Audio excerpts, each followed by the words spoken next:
नूरुद्दीन जंगी ने अपने परों तले असदुद्दीन शेरकोह को तैयार किया। नजमुद्दीन अयूब इनके साथ रहे और सबसे बढ़कर जिस शहबाज ने नूरुद्दीन जंगी के परों के नीचे तरबियत पाई और बाद में उम्मत मुस्लिमा की आबरू का मुहाफिज बना, वो सुल्तान सलाहुद्दीन अयूबी। नूरुद्दीन जंगी की सारी तरबियत और तवज्जो अपने दो जर्नैल भाइयों पर थी, असदुद्दीन शेरकोह और नजमुद्दीन अयूब। लेकिन कुदरत का करना कुछ इस तरह हुआ कि असदुद्दीन शेरकोह का इंतकाल हो गया और जब नूरुद्दीन जंगी का भी विसाल हो गया तो अब उस खला को पुल करने वाला और कोई मुजाहिद वहां मौजूद नहीं था और कुदरत ने कंस्पायर किया, फितरत ने लाले की खुद हिनाबंदी की कि सलाहुद्दीन अयूबी नूरुद्दीन जंगी के बाद सुल्तान मिस्र और शाम बनकर सामने आए। 1174 में सुल्तान सलाहुद्दीन अयूबी सिर्फ 37 बरस की उम्र में सुल्तान और मिस्र और शाम बनकर सामने आए और 1193 में जब आपका इंतकाल होता है उस वक्त पूरी दुनिया में सुल्तान सलाहुद्दीन अयूबी के नाम का डंका बज रहा होता है।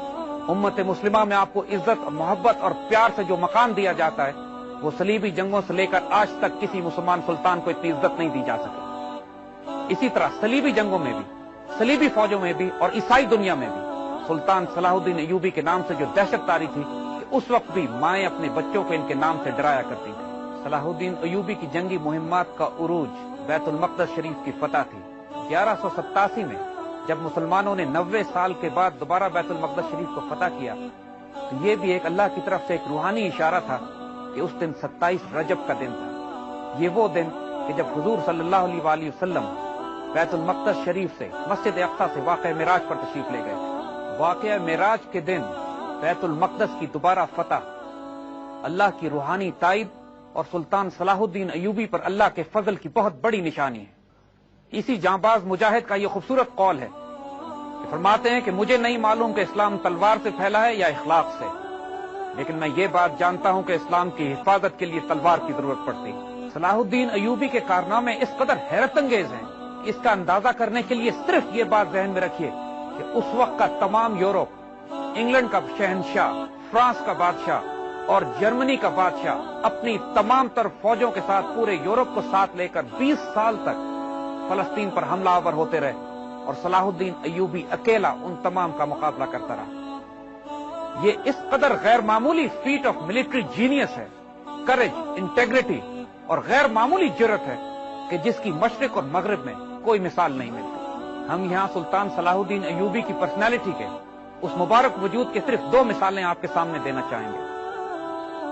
एक मर्तबा ईसाई लश्कर से एक औरत रोटी पीटती और चीखती चिल्लाती मुसलमानों के लश्कर की तरफ आ गई। मुसलमान सिपाहियों ने इसको पकड़कर सुल्तान सलाहुद्दीन अयूबी के सामने पेश किया तो वो औरत कहती है कि मेरे बच्चे को रात कुछ लोग उठा के ले गए थे। जब मैं अपने बादशाह के पास गई तो उसने मुझे कहा कि तुम मुसलमानों के बादशाह के पास जाओ कि वो रहमदिल और नेक इंसान है और जरूर तुम्हारी मदद करेगा। मैं तुम्हारे पास आई हूं, खुदा के वास्ते मेरी मदद करो। उस औरत की चीखें देखी नहीं जा रही थी। उसकी हालत देखकर सुल्तान मिस्र और शाम सलाहुद्दीन अयूबी आंसुओं से रोने लगते हैं। अपने सिपाहियों को हुक्म देते हैं कि चारों तरफ फैल जाओ और इस औरत के बच्चे को तलाश करके लाओ। जब उसका बच्चा तलाश करके लाया जाता है तो वो औरत जमीन पर गिरकर धाड़े मार मार के रोती है और देखने वाले देखते हैं कि सुल्तान सलाहुद्दीन अयूबी उसके साथ रो रहे होते हैं। उस औरत को इज्जत के साथ घोड़े पर बिठाकर ज़ादिरा देकर मोहब्बत और प्यार के साथ वापस उसके लश्कर में रवाना कर दिया जाता है। ये उस सुल्तान सलाहुद्दीन अयूबी का सॉफ्ट पहलू है, ये उसका वो रूहानी किरदार है, ये वो उनकी इंसान दोस्ती है जिसकी वजह से इनके बदतरीन दुश्मन भी इनके हक में तारीफी कलमात कहने पर मजबूर। ये अब आपको सुल्तान की दीनी गैरत, हमियत और हुजूर सल्लल्लाहु अलैहि वसल्लम से इश्क की एक वाकया सुनाते चलें। एक दफा एक ईसाई सलीबी जनरल आर्नेट ने मुसलमानों के एक ऐसे काफिले को लूट लिया कि जो मुआहदा अमन के दौरान हज पर जा रहा था। जब तमाम काफिले वालों को उसने कत्ल गारत की, कैदी बनाया तो एक कैदी ने उससे इल्तिजा की कि तुम्हारा मुसलमानों के साथ मुआहदा है, हमको ना छेड़ो। उस पर बड़ी गुस्ताखी और बेअदबी के साथ आर्नेट जवाब देता है, नाउजुबिल्लाह, अपने नबी से कहो कि आके तुम्हें बचाए।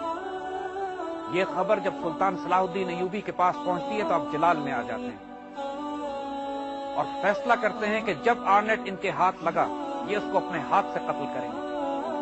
जंग हित्तीन के बाद आर्नेट बादशाह जफरी के साथ सुल्तान सलाहुद्दीन अयूबी के आगे पेश किया जाता है। सुल्तान सलाहुद्दीन अयूबी पानी मंगवाते हैं और किंग जफरी को पेश करते हैं। जफरी पानी पीकर दोबारा उस प्याले को बढ़ा देता है आर्नेट की तरफ। सुल्तान जलाल से सुर्ख हो जाते हैं और जफरी से कहते हैं कि पानी तुमने इसको दिया है, मैंने इसको पानी नहीं पिलाया। अरबों की रिवाज ये होती है कि अगर किसी मेहमान को खिला और पिला दें अपने पास, फिर उसकी जान बख्शी कर देते हैं। सुल्तान फैसला कर चुके थे कि आर्नेट की जान बख्शी नहीं की जाएगी।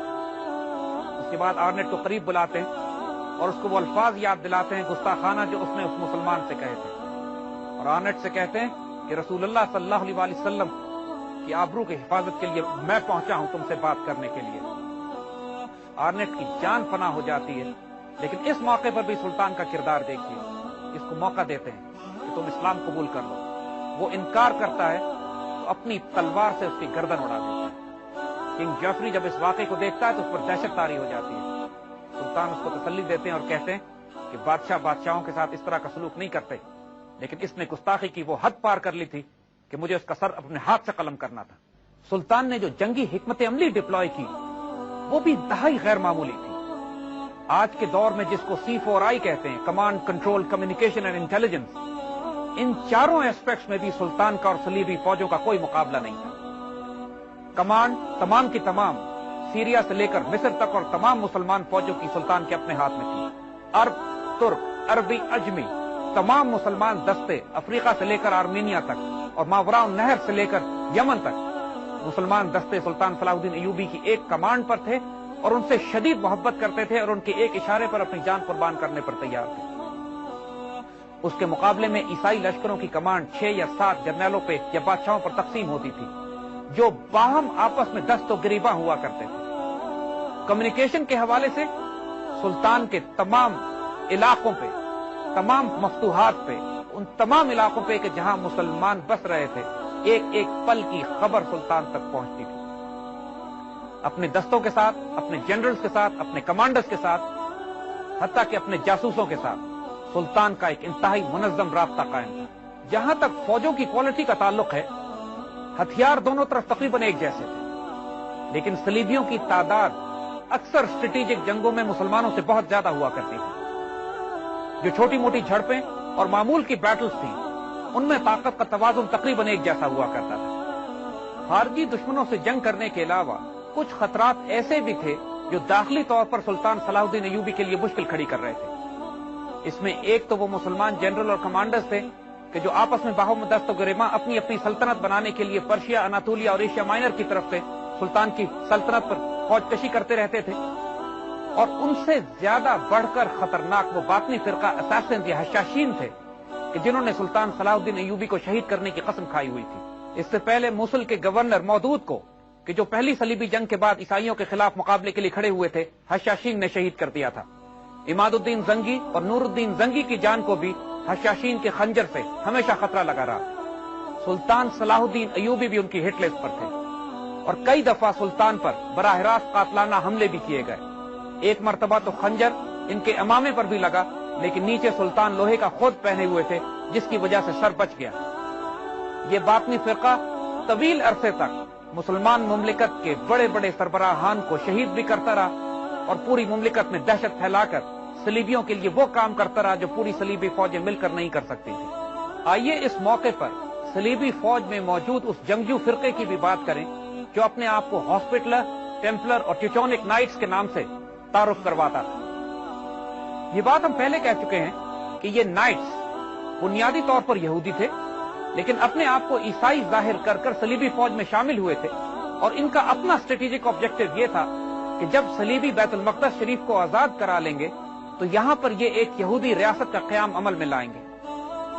आज अगर आप इस बात को नोट कीजिए कि इसराइल कोशिश कर रहा है कि बैतुल मक़दस शरीफ में मस्जिद अक्सा को शहीद कर कर यहां पर टेम्पल ऑफ सोलोमन कायम किया जाए। इस बात को जरा जहन में इसलिए रखिएगा कि जब ये टेम्पलर और हॉस्पिटलर नाइट्स पहली सलीबी जंग के बाद बैतुल मक़दस शरीफ में दाखिल होते हैं तो सबसे पहले मस्जिद अक्सा में जाते हैं और वहां पर अपना हेडक्वार्टर कायम करते हैं, और इसी की निस्बत से इनको टेम्पलर कहा जाता है عیسائی چرچ بناتے ہیں، ٹیمپل نہیں بناتے. ٹیمپل آف سولومن یہودی بناتے ہیں. سلطان کی جنگی حکمت عملی بیت المقدس شریف کو فتح کرنے سے پہلے یہ تھی کہ آس پاس کے تمام علاقوں کے قلعوں کو فتح کر دیا جائے اور وہ سپلائی لائن توڑ دی جائے کہ جو بیت المقدس شریف کے اندر صلیبیوں کو پہنچ رہی تھی. اس کے لیے سلطان نے ایک انتہائی تیز چھاپہ مار مہم پورے فلسطین کے علاقے میں جاری رکھی ہوئی تھی اور وہ ہر اس بات پر نگاہ رکھتے تھے کہ جہاں صلیبی کوئی نیا قلعہ بنانے کی کوشش کریں کہ سلطان کی سپلائی لائن کو کاٹا جا سکے.